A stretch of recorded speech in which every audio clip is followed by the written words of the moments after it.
This is Gilbert Andrew Garcia. Listen to my radio show, A Tip from Gilbert. Talk, inspiration, and prayer every Monday from 11 a.m. till noon on Houston's gospel leader, KWWJ. 1360 AM and streaming live on kwwj.org. Listen on the legendary KYOK 1140 AM and streaming live on kyokradio.org. KCOH 1230 AM, The Source. On San Geek Radio 95.1 FM 1460 AM. And Aliento Radio 101.7 FM and 1540 AM. Call in at 832-570-8075. Follow me on social media. See you then. All right, Houston, you got me, Gilbert Garcia, with another tip from Gilbert. Talk, inspiration, and prayer. And boy, do I have a show for you. First of all, you know, I was in Panama, everyone knows, last week, and that's why we had to do a repeat. And we will talk more about Panama, hopefully, either later in the show or at a next show, because it was fantastic. And I would go again in a millisecond. And of course, I have my good friend and really super lawyer. Super lawyer, Tony Buzbee. Tony, welcome to the show. Thank you. I mean, you know, my old buddy Gilbert. Yeah, I mean, we were Batman and Robin. And when we have been for now the last couple of years, and of course, I don't mind being your Robin because you're my Batman.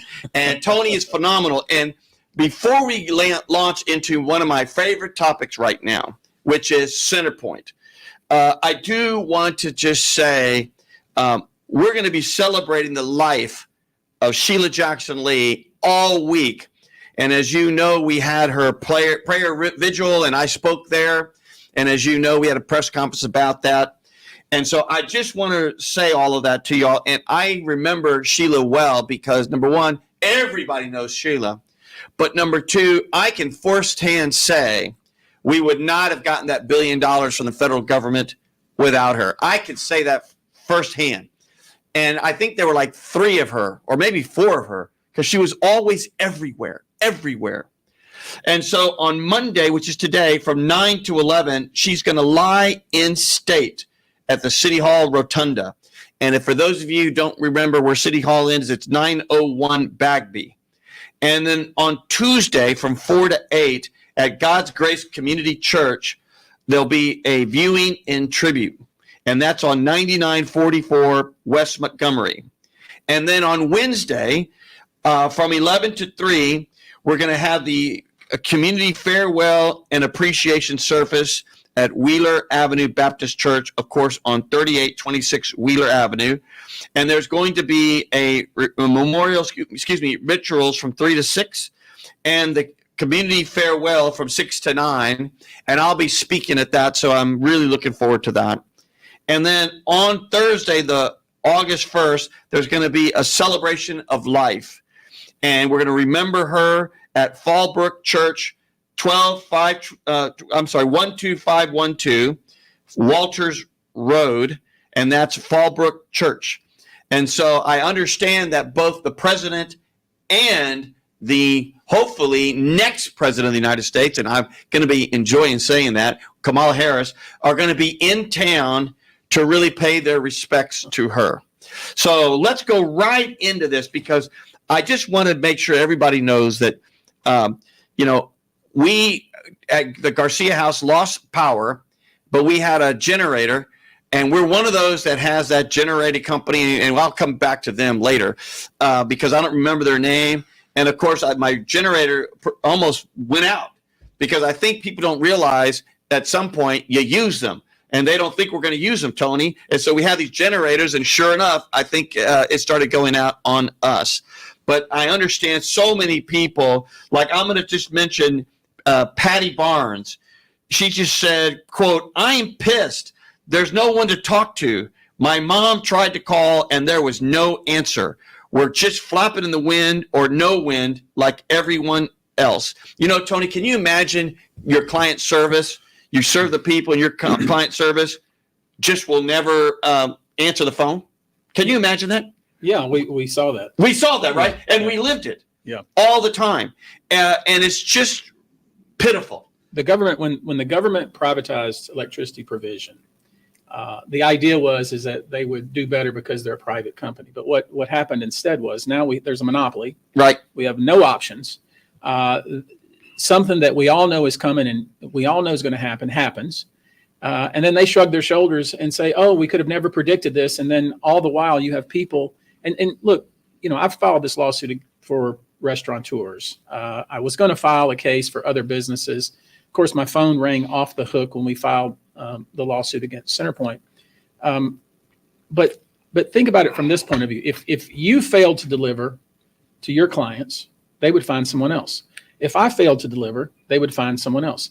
Centerpoint failed to deliver on something that we all knew was going to happen. It was not unforeseen. I mean, as an example, we've known for at least 6 months that we were going to have a very active hurricane season. Right. We've known, having lived in Houston, that we're going to have hurricanes every season. Right.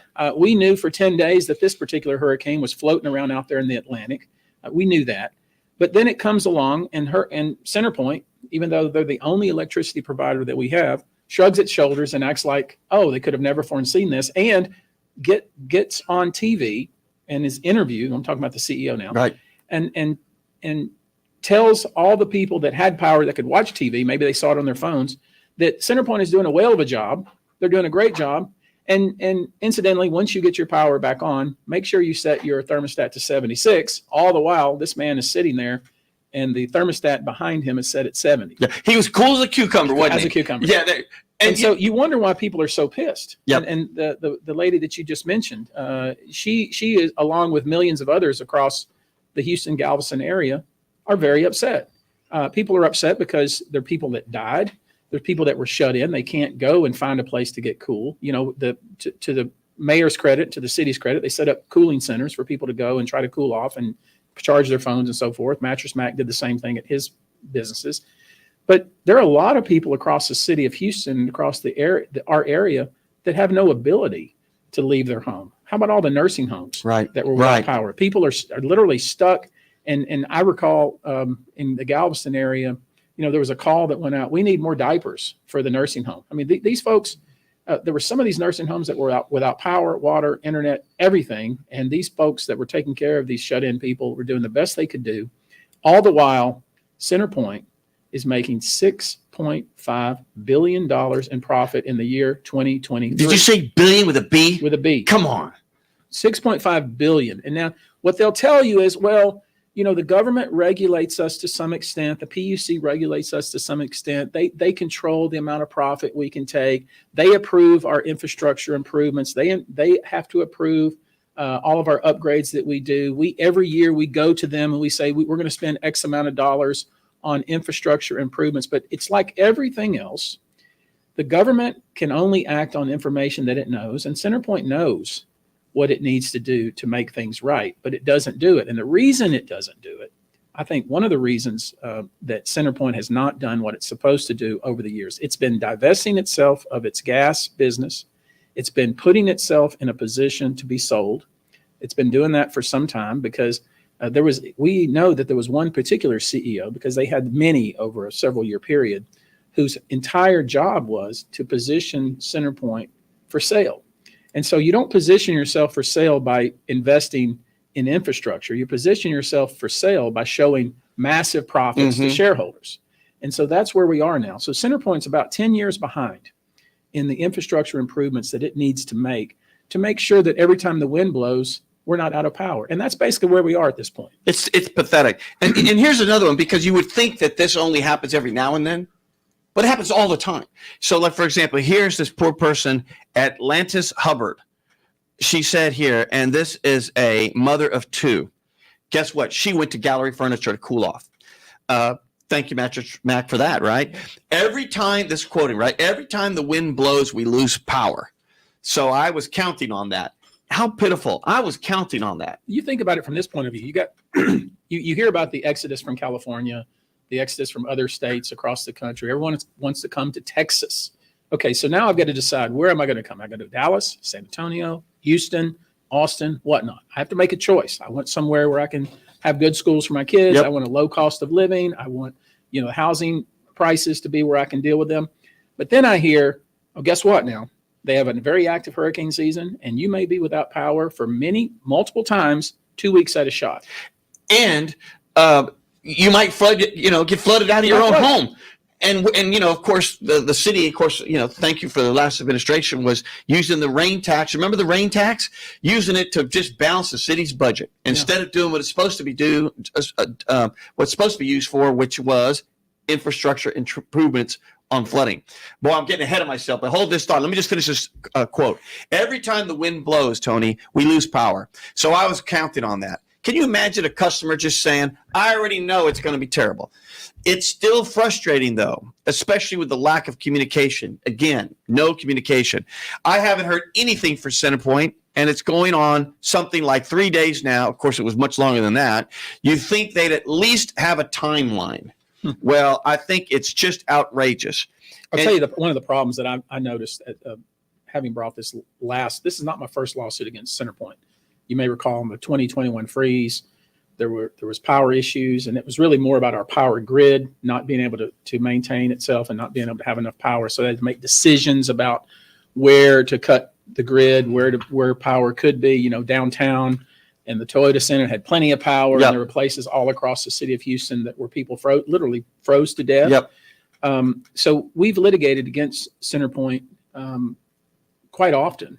This is very unique because CenterPoint is the only bad actor here in this case. In the other cases, there were power generators and other entities that were involved in those decision making, to include ERCOT, you may recall.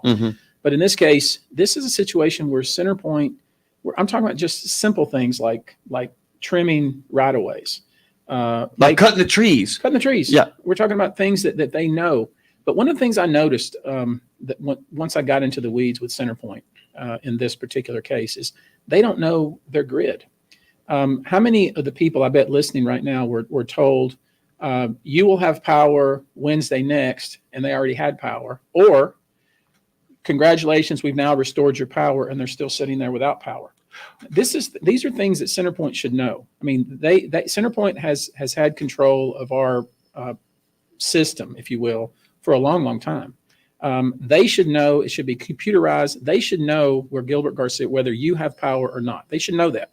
For them to be sending you an email or sending someone an email to say your power has been restored when you're still sitting there without power, that is incredibly frustrating.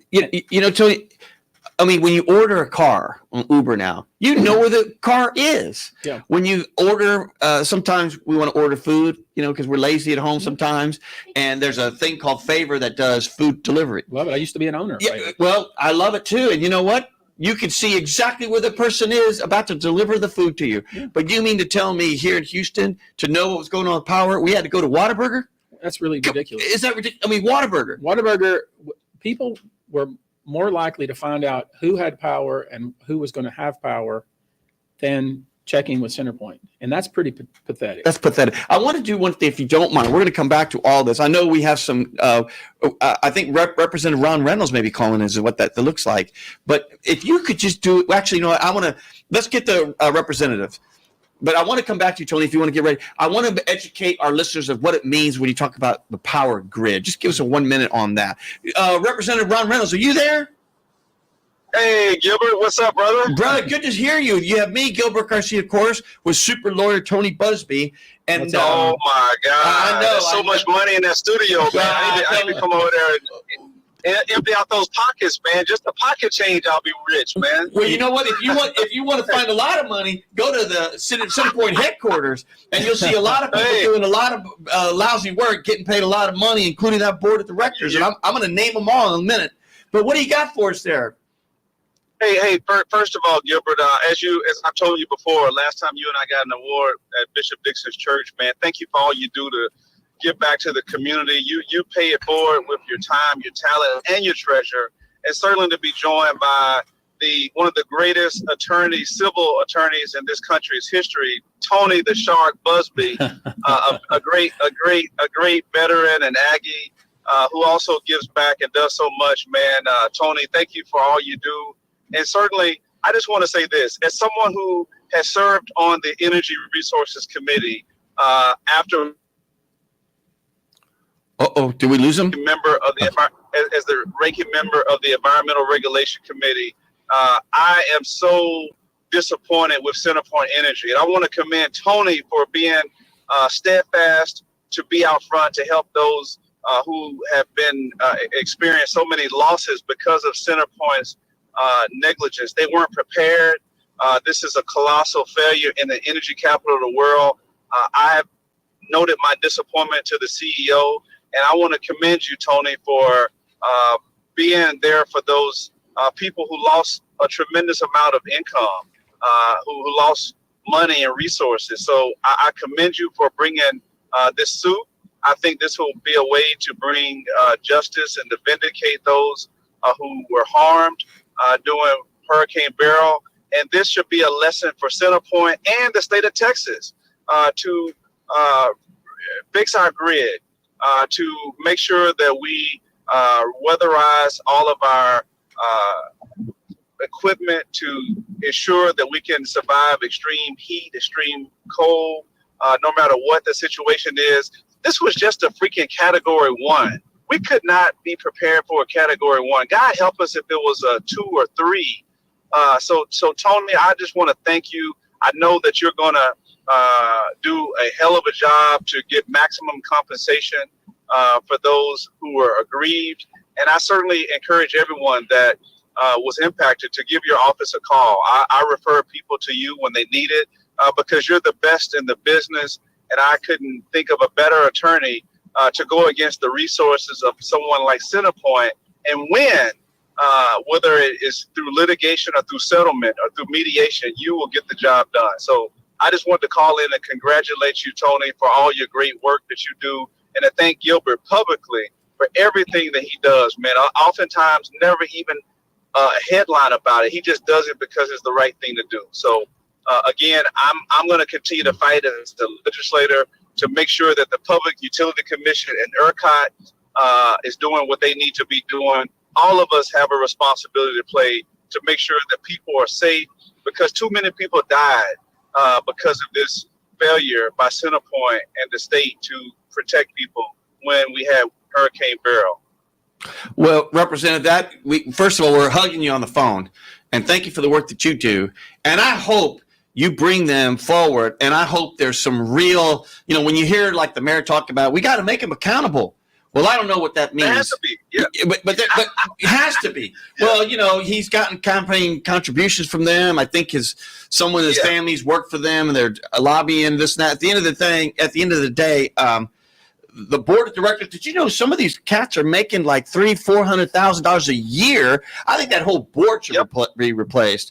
And I'm going to name them. And then the senior officers are all making anywhere from $2 to $7 million a year.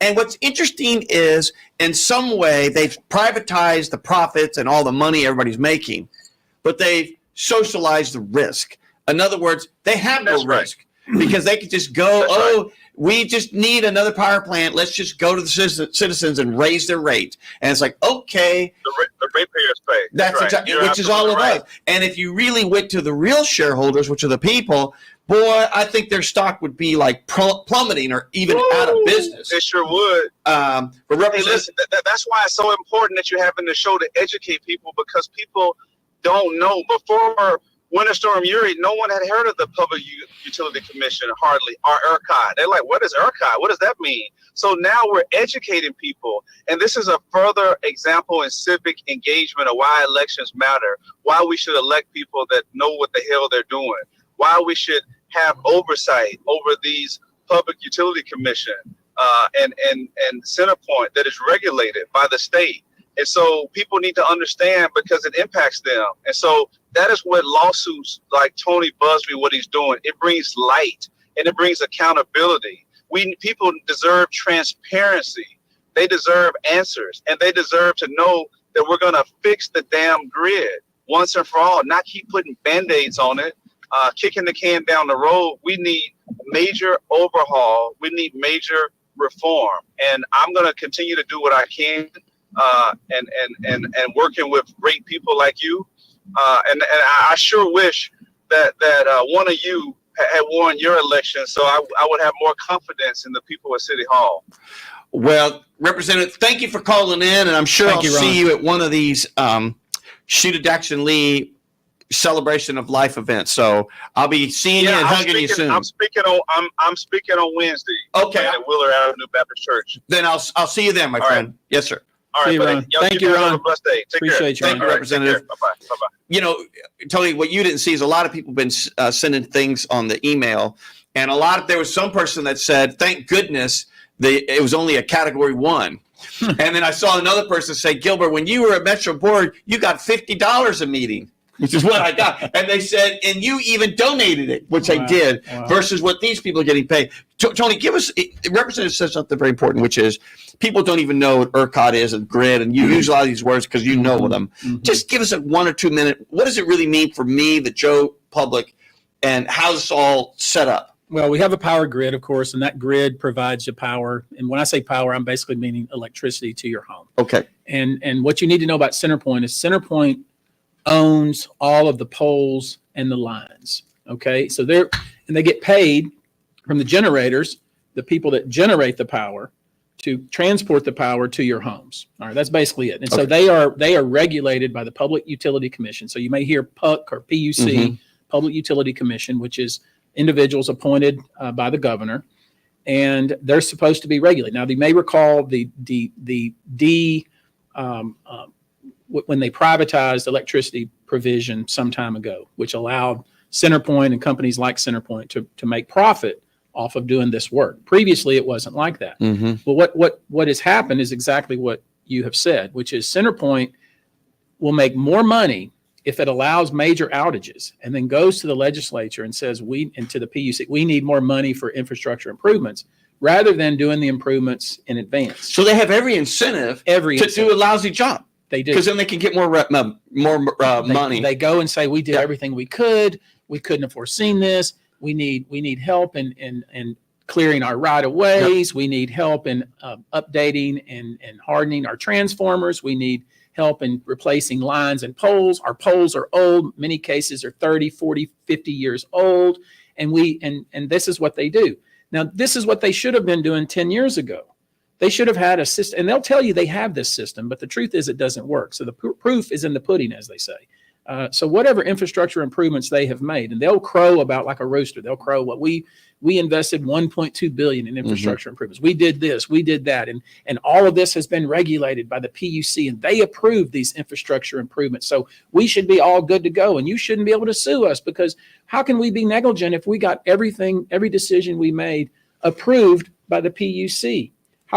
Well, the good news about that is that the 14th Court of Appeals has said, no, you are a private company. That's right. You're making private profit. Yep. You're generating about a 7% increase year after year in profits.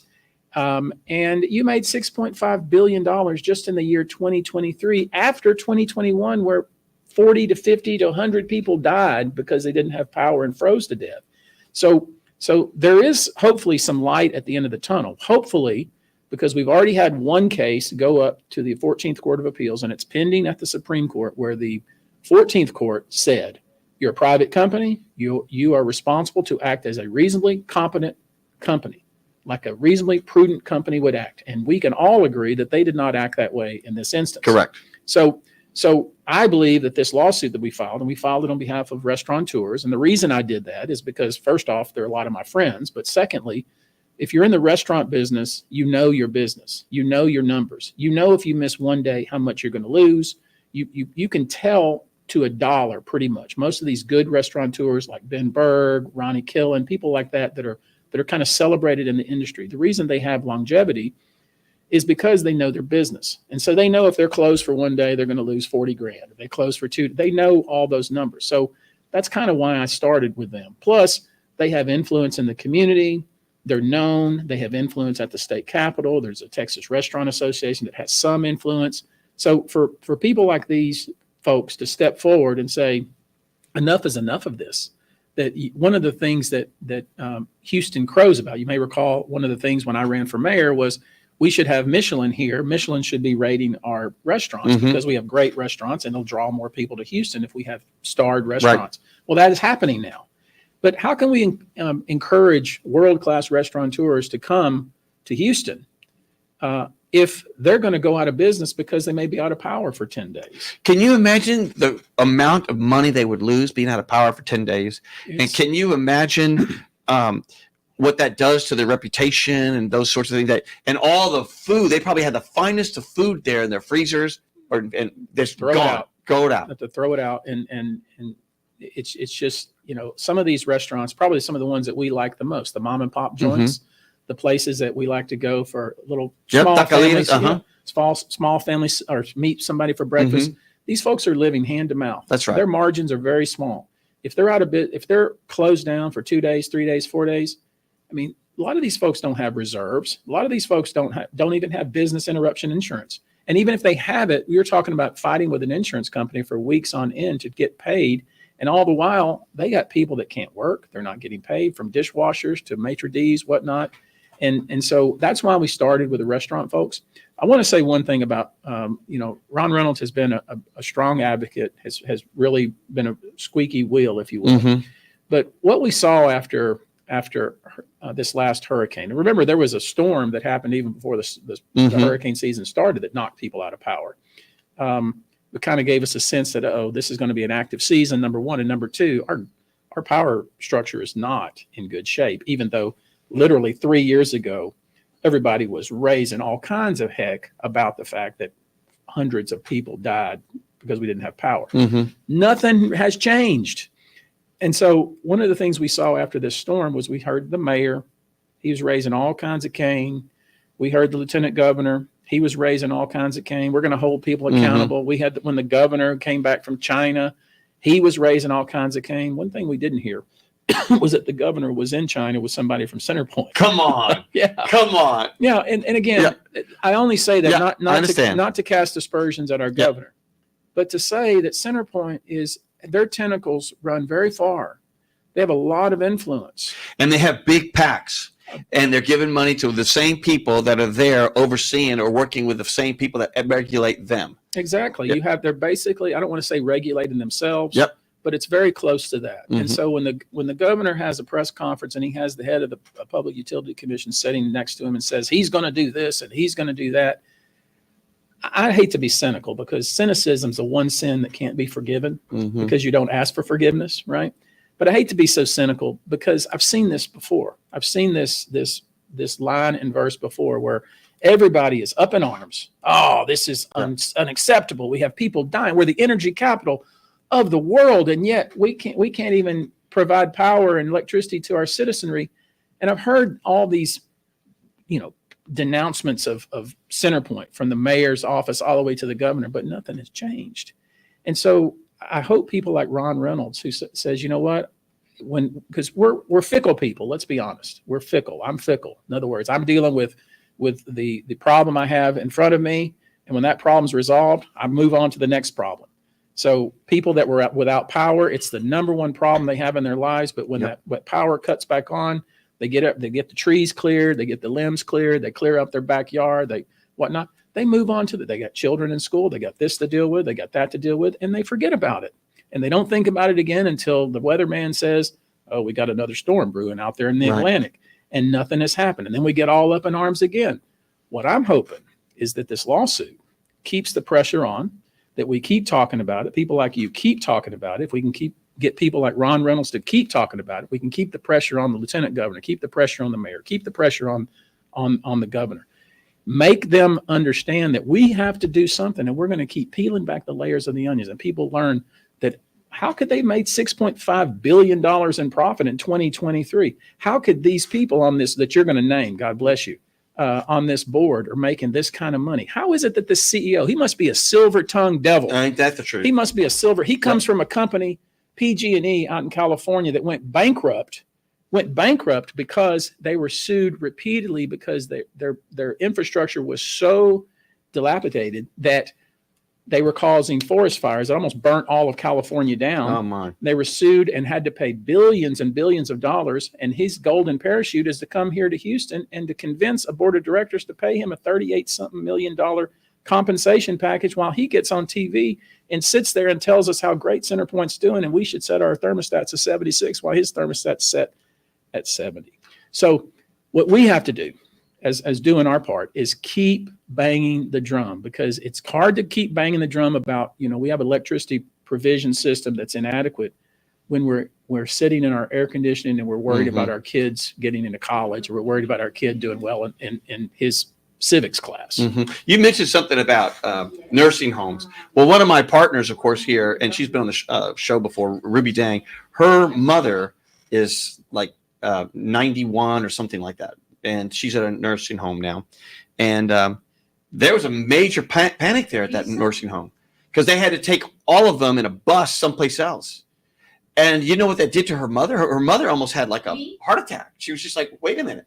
Because that's all they know, that place. And and to get in a bus, they didn't know where they were taking them. And of course, Ruby was having a heart attack because they're like, we're taking your mom. Where? Why? Wait a minute. It's a major disruption. It's horrible.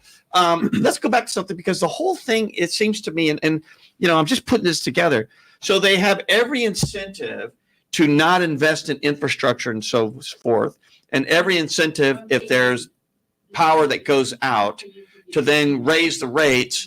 And then, of course, that makes their stock go up, because somehow more higher rates means more profits.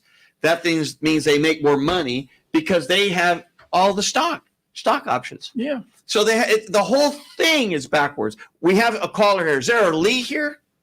Lee, hi, how are you? Lee, I'm doing well. You have me, Gilbert Garcia, of A Tip from Gilbert, with super lawyer Tony Buzbee, and we're talking about CenterPoint. And if you got something to say about that, let me know. What do you got for me, Lee? I have plenty to say about CenterPoint. First, I want to say thank you for having Tony on.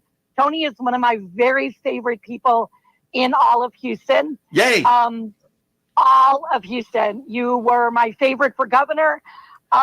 Gilbert, you're a favorite of mine as well, because you love to play devil's advocate, and you play it very, very well. Everybody's saying go left, and you'll say go right, just to stir the conversation. And it keeps the dialogue flowing. So I love the two of you together, most especially. Now, about CenterPoint.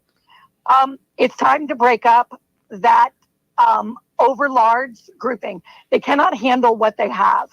The CEO is overpaid and underworked.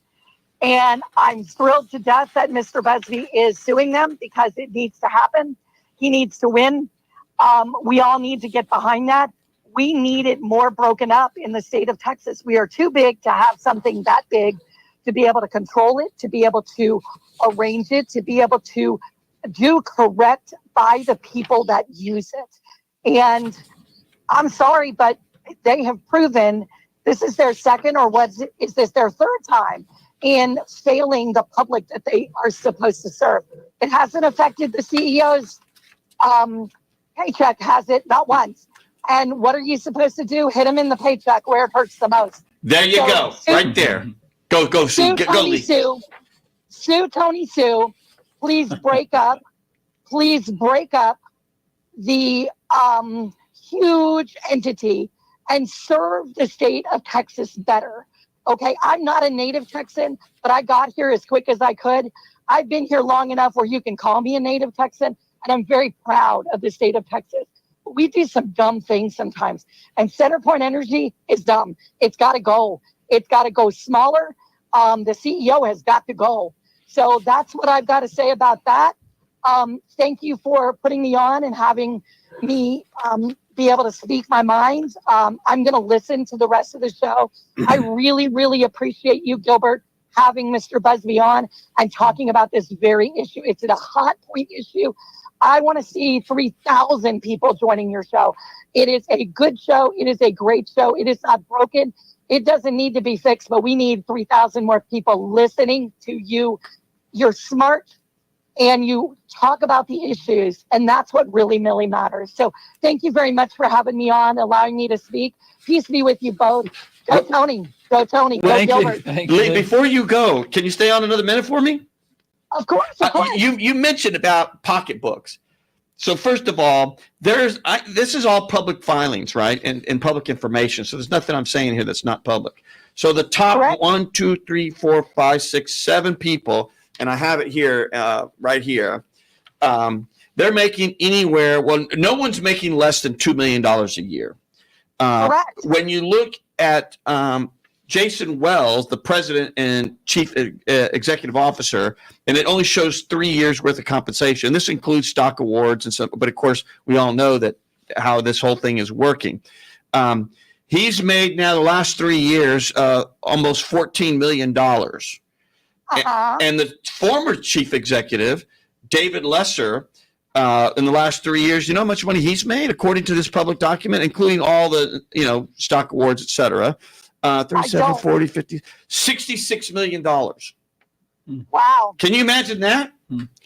Okay, and how many failures did they have on his watch? And how many failures have we had on this person's watch? I don't care how much money you make. I want to see results. If you are failing, you're not doing the job. Well, if I had the same sort of track record that they have, I'd be out of business, Tony. Lee, I'd be out of business. And Thank you. And when they talk about holding accountable, I've been on board. So you know who needs to hold accountable? That management. It's the board of directors. They need to hold them accountable. So let me just read you some of these names here. And by the way, they're making. Are you ready for this, Lee? Anywhere from roughly 300 to one person made $450,000 in 1 year. Now let's recall this is a board position, so this is not something that like a full-time job. This is just for them to approve everything the CEO wants. That's right. Basically. That's right. And you know what? I think they should all be replaced, Tony. Agreed. Because there's Agreed. And so number one, I'm going to just read their name. So one of them is Wendy Montoya. I know her. She's good people. $324,000. Wendy, I hope you hold that CEO accountable, and the best way is to terminate him.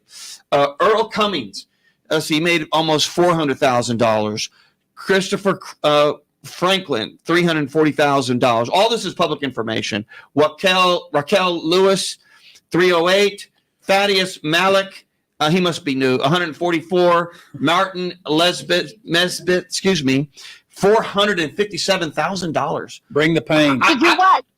To do what? To oversee an organization that's not investing in itself, to be able to make more profits, to make sure the stock grants go higher. Ricky Raven, well, that's the person that's also a region over at U of H. Of course, they wouldn't hire me, Tony. They hired a firm to manage their money out of Chicago. Thank you, Ricky Raven.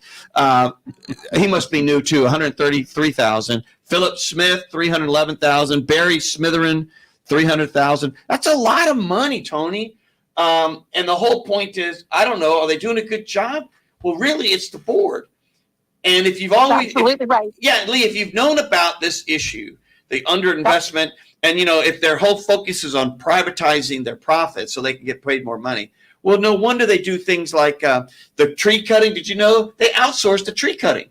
So why do you think? So why do you think they're not cutting the trees? There was an interesting article, Lee and Tony, by Chris Tomlinson, and it was essentially, I don't have it in front of me now, but essentially it would take 30 years to cut every tree in Houston. But by the time you cut one in 30 years, it's already like 3 times the size. Mm-hmm. I mean, and of course, what was their response, Tony? I'm sorry. I'm so. Well, you know what? I'd be sorry too, and I'd say that 100 times if I was making this time of money. Yeah. Say you're sorry. You can say you're sorry how many times before you have to prove that you're sorry. And what is the best way to prove that you're sorry? Is to get off the board. You are not effective. You are not doing the job that you were really hired to do. You're doing a counterfeit job, and it's not helping us. It is hurting us. We need help. And the only help I see that we have right now is Tony Buzbee suing them and making this company go smaller. They are too big. They are too out of hand. And ripping them back is only going to repeat the process. So no. Rip it in half. Start another company. Let somebody else start up another company. And you know what? Maybe we'll be better off. But there's no guarantees with that. With that, I'm going to let y'all go. And Thank I'm going you, to Lee. sit content on the side, and I'm going to listen. Thank I you, Lee. love y'all. Thank you so much, Lee. Keep doing what you're doing, Tony. Keep doing what you're doing, Gilbert. Fight the good fight. You guys are just, I love y'all. I do. I love y'all. We're right. Peace. We're on it. Thank you, Lee. I may not be able to make it through that door. My head is so big right now, I can't even make it through the door. Lee, thank you so much for joining. I have a lot more for Tony, but I know we have 3 callers all waiting. Number 1 is Lauren. Is there a Lauren on the line? She jumped? Jumped out? She jumped ship. I know everybody's waiting. Please stay. I saw all those names. Lauren? Yeah, let me transfer you to Gilbert. One moment. Lauren, are you there? Lauren, you got me? You got Gilbert Garcia tip from Gilbert with super lawyer Tony Buzbee. Hello? Hey, Lauren, is that you? Yes, it's me. I just want to thank you guys so much for talking about this. My family moved to the Heights about a year ago, and we've lost power more times than I can count.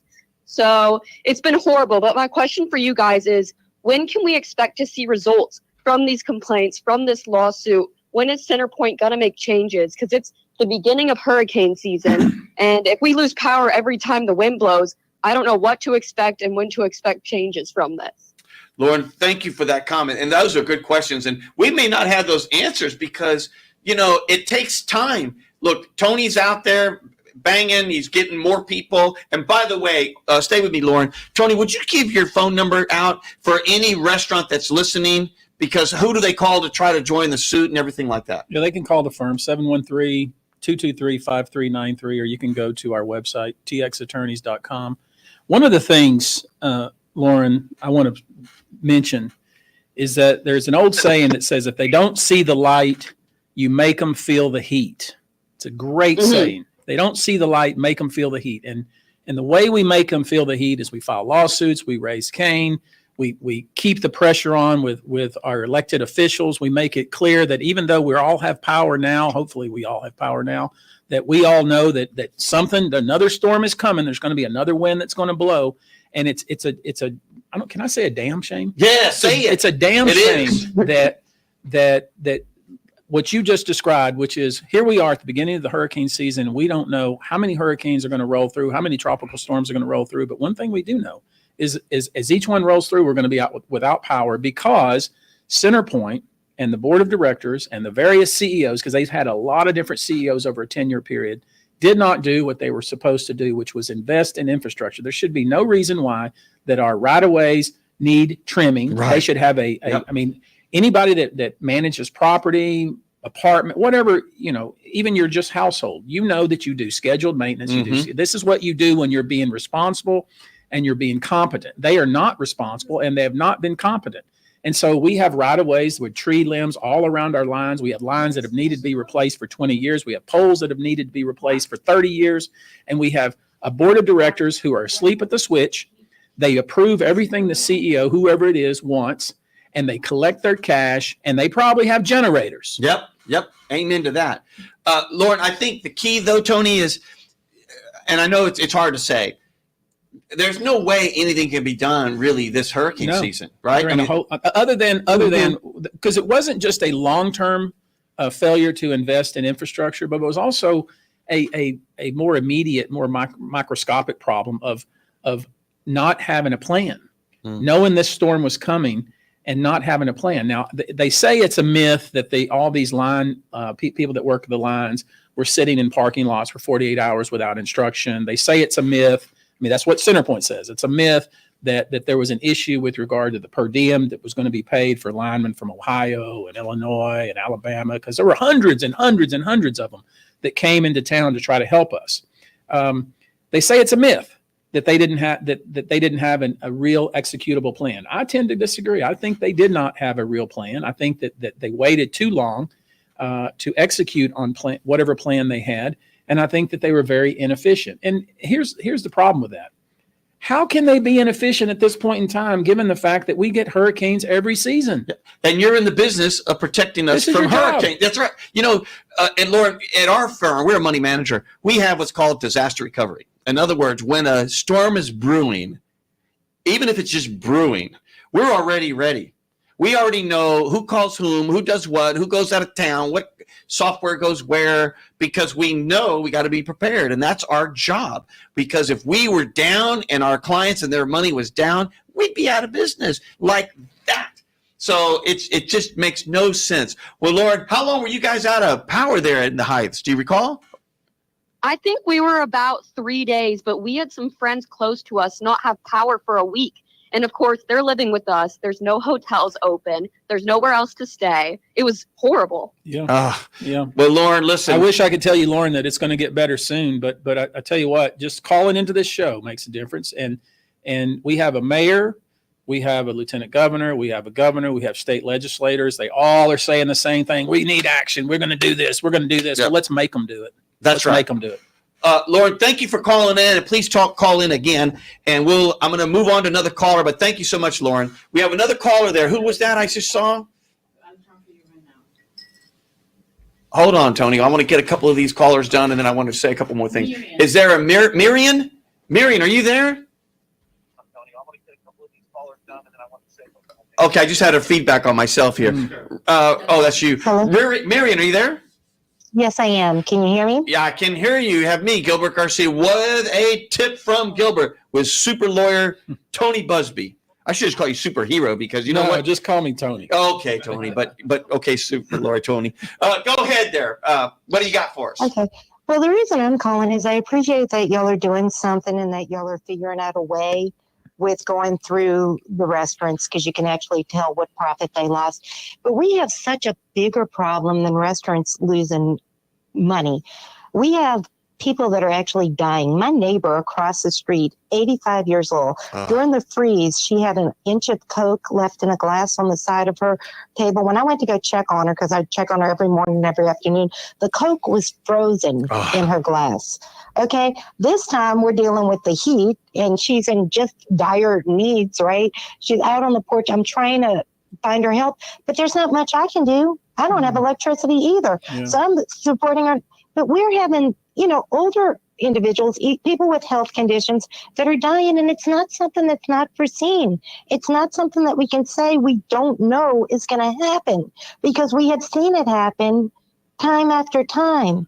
So can I suggest that maybe you go ahead and do a class action suit for the people that have actually died and their families in these storms? I mean, there has to be more than just going after the money. We have to help people. I'm sorry. Thank you. I completely understand what you're saying. And there's been a lot of lawyers that have filed kind of copycat cases. In some cases, cut and pasted our pleadings, which imitation is the greatest form of flattery. Yep. To bring cases on behalf of basically the entire neighborhoods of people who lost all their food in their freezer, all the food in their refrigerator that impacted their daily lives, the frustration, the suffering, the anguish. Those cases have been brought. Those are even more difficult than the one I brought. What I tried to do was bring a case that I thought had the best chance of success because, the rising water raises all boats. So that was the thought. But we have signed on with some people who died in this last heat wave because of a lack of electricity. But I'm not going to bring those as a class. I'm going to bring those as individual cases to give those people the respect that they deserve and those families the respect that they deserve. But there have been several other lawyers that have brought cases for medical businesses, apartment buildings, hotels. I mean, you can only imagine that when something bad like this happens, that there's just a flurry of litigation. I'm proud to lead that charge because we filed the first case, and I think we probably filed the case that I don't want to what we would say in the legal business, the cleanest case, the one that's easiest to prove. Because you can know the actual damages from lost business and food that you had to throw away. Yeah, it makes it a lot cleaner a case because then it eliminates some of those issues that Centerpoint will use. I mean, Centerpoint's going to file a motion to dismiss to say that, hey, wait a minute, you can't sue us for negligence because we're regulated, we're heavily regulated. All of the infrastructure improvements that were done were approved by the Public Utility Commission. I mean, there's all these arguments that we faced before. But then there's going to be other arguments. When you talk about a class action, you're supposed to have representatives that are similarly situated to everyone else in the class. They're going to argue that, well, Riel Restaurant, they lost more power or more days than did Ronnie Killen Steakhouse. And they're going to make all these kind of, they get the best lawyers to make the best arguments, and we'll have to pour through all that. And so I know there's been some feedback that we've received in social media into our office, like, wait a minute, I lost my grandmother and we were without power for 10 days and we weren't able to, and certainly I am not in any way foo-fooing that sort of frustration, pain, anguish, et cetera. I mean, I feel it in a big way. What I'm trying to do is bring a case that I think has the best chance of changing the way Centerpoint, if Centerpoint, when they're making their decisions, when it's making its decisions, when its board is making its decisions, if they know that there is a financial impact to the decisions they are making in the form to them, yes, in the form of paying out money, E&O coverage, et cetera, they're going to be involved in litigation. This is going to, and it's Buzbee, and it's not going to be pleasant because it's not going to be pleasant. That's right. For them. I hope you get them all in depositions. Oh, I'm going to get every board member, the seniors, and ask them what they knew. I'm going to ask them if they read their board packet. Oh, good going. You know what? How many boards have you sat on where people roll in, they sit, the CEO or whoever's running the meetings, the chairman tells, this next item on the agenda, and nobody has read their packet, and they all say yes. I'm going to ask them, but tell me what you read about your packet. Tell me about infrastructure. How much did you spend?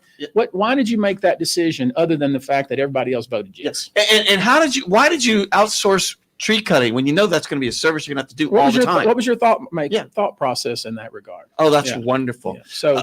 So that's why, but again, I completely understand the frustration there. And I hope that if we're successful, that it makes it better for everybody. Well, we're running out of time. Thank you for calling in. I'm going to try to hit a couple more calls because we got a bunch. Is there a Jesse there? Jesse, are you there? Jesse. I wish I had Jesse's girl. Jesse, you there? I know it. Okay, we'll move on. I think we missed Jesse. Jesse, you there? Yes, sir, Mr. Gilbert. First of all, good morning to you, Mr. Buzbee. And good morning, sir. Thank you, Gilbert, for your humanitarian missionary work in Panama. Thank you. For a couple of weeks. And then the question I really want to ask is there a possibility of, since they're a monopoly, of breaking down Centerpoint like AT&T to, breaking them down to individual companies? Good question. We have two more callers. Jess, I'm going to sign you off on you. I'm trying to go fast. Is there a way to break these guys up? There really isn't, right? They're a government-sponsored monopoly. I don't think there's any way to do that. Yeah, but they would say they're not a monopoly. Okay, that's what they would say. But we all know that we have no other choice. That's exactly right. Thank you very much, Jess, for the question. We have two more or three more callers. I'm trying to get them all in. Because you know what, Tony, we're already an hour. Can you believe that? Go ahead. We have two more other. We got Mark. Is there a Mark there? Hey, how you doing, Gilbert and Mr. Tony? Y'all doing all right? We're doing well, my friend. What do you got for us? A tip from Gilbert with Tony Buzbee. Okay, this is what I want to say, Mr. Bugsy. Whatever next time you have a court date with this Centerpoint mess, I'm asking to give us a date.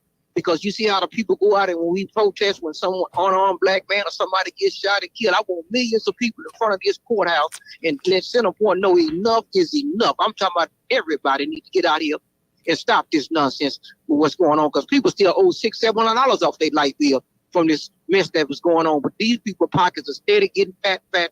So we need to know so we can get out there. It don't matter what color race you are, Hispanic, Asian, black, or whatever it is, we need to get out there. We need to protest. Good point. I'll make sure that happens. That's a good point. And you know what? If you fail to pay your light bill, guess what? They'd cut you off in a heartbeat. Ain't that the truth?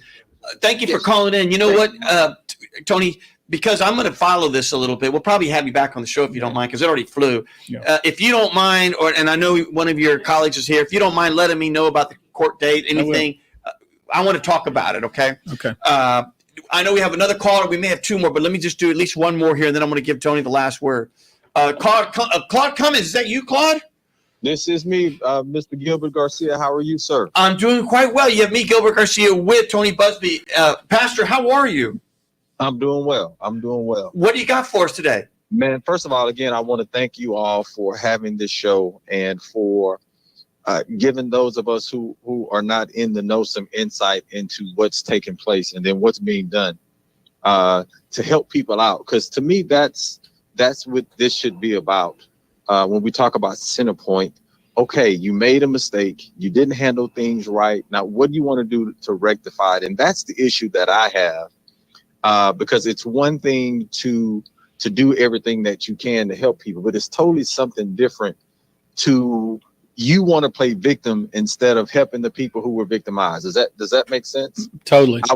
I would think that what you would want to do in a situation in which clearly you were at fault is that you would do everything that you can to make it right. And I believe that is the issue that the average person like myself who pays the money to Centerpoint every month to make sure that we have the services that we're supposed to have, but then to be victimized when they make the mistake and not do everything that they can to make it right. And so I am glad to see that that Mr. Buzbee is moving forward with the lawsuit.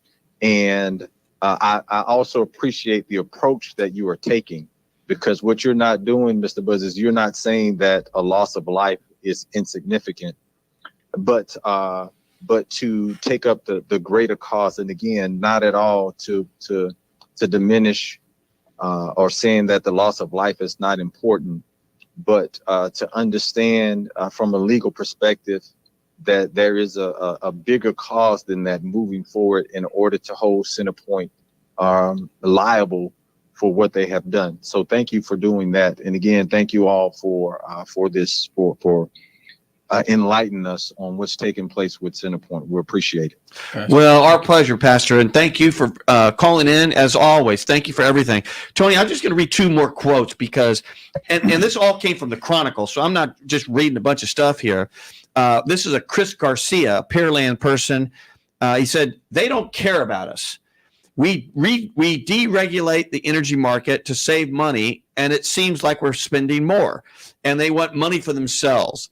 Power outages seem to happen more and more, and it's frustrating, but I try not to get mad at the local guys who are just trying to fix it. That's right. The line people, they're just trying to fix it. One more, and I'm going to give you the last word. This is from a Johnny Simmons. She's 81 years old. At North Houston, a tree crashed through her roof. So she said, quote, there was just a crash, and we heard the walls crack. Luckily, my neighbor across the street was watching and gave me a heads up when it was about to come down. We hustled to the other side of the house, and luckily, no one got hurt. Can you imagine that? 81 years old, and she's just wondering, going to the other side, and a tree smashes through your house. Can you imagine that, Tony? It's terrible. And, you always like to say this word, this phrase. It's just stuck to me when you always say it. We need to do better. We need to do better. The people deserve better. And so I'm going to give you the last word. You can look at the camera and let everybody know, because, Tony, I think that what you're doing, look, yes, it's about money, but no, it isn't. Mm-hmm. You can say all you want about accountability, but until you hit them where it hurts, their wallet, nothing's going to happen.